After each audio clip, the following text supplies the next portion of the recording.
Okay, so here's our little friend Mocha, young puppy here for boot camp.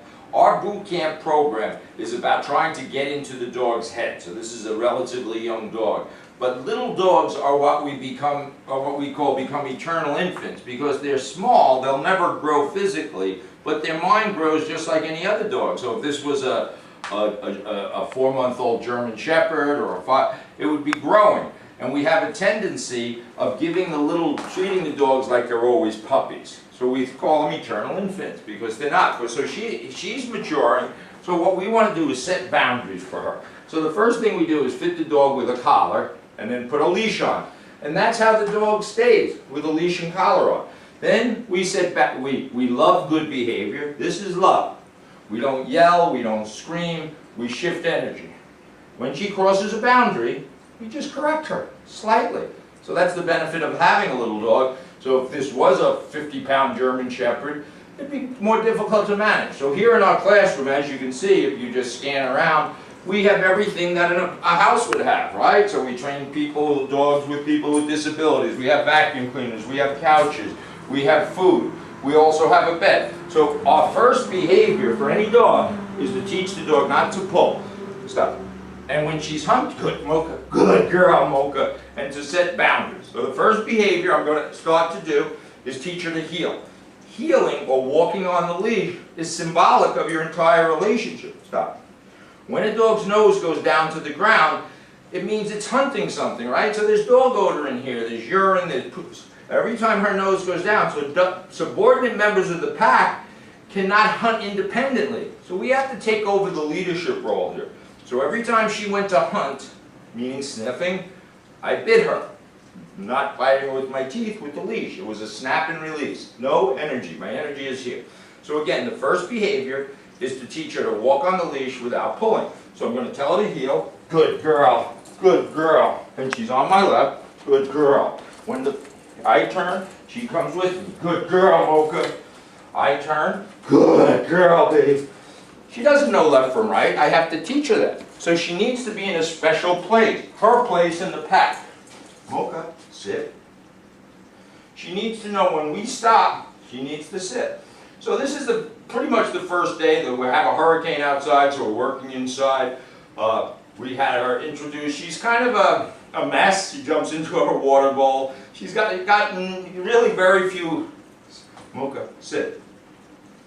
Good. We have to work on her boundaries. I drop the leash. Okay, girl. Okay, girl. And now she's free to do things. Then we start to test what happens here. So we don't allow her to get crazy at the front door. I'm going to teach her not to come near the front door.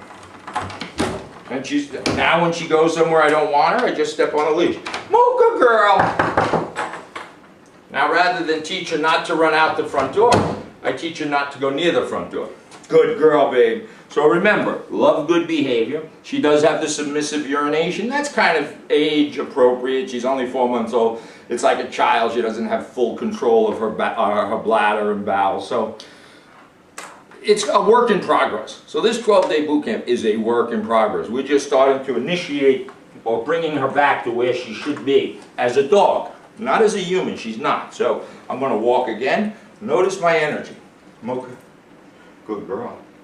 Good girl. So when she looks at me, I validate that behavior with verbal praise. Heel.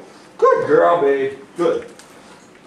Good girl. Good. It's important the dog's always on our left. Why? It keeps it simple for her. Good girl. Heel. Good girl. Good. And this is never done with food. I stop. What has to happen? Sit. Good girl. So this is the beginning of a journey, a lifelong journey for the dog. It never ends, just like children. Okay, girl. Okay. Okay, releases her. Now she's on free time. Now she can sniff the ground. But she can't pee, she can't poop. If she does, I'm going to pick up the leash and correct her. Then I'm going to sit on my couch. So this is a boundary issue. She's coming across a boundary. I push her away. She comes back. I'm not looking at her, I'm not talking to her, I don't want her near me. So I back her up. Good girl. Good girl. So now I take my couch back. She can't be here. This is a boundary, this is a human place.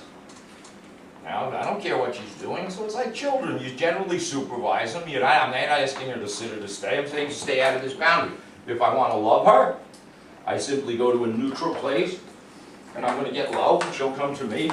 Good girl. And I love her here. This is completely different than her going to me going to her, or her coming to me for love. She's on her back. I love her. I stand up. Okay, it's done. A guest came into our house. You get low. Stop.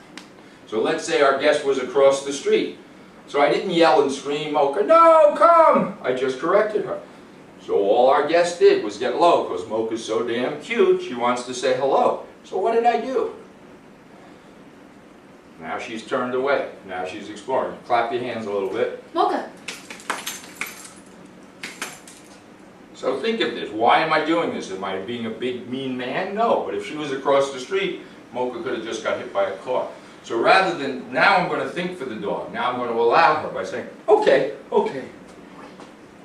So I gave her permission to cross the street, so to speak. And the problem comes with this particular pet. I know there's young children and they're going to get the dog excited. So I just correct. Leash is always on when the dog is under your supervision.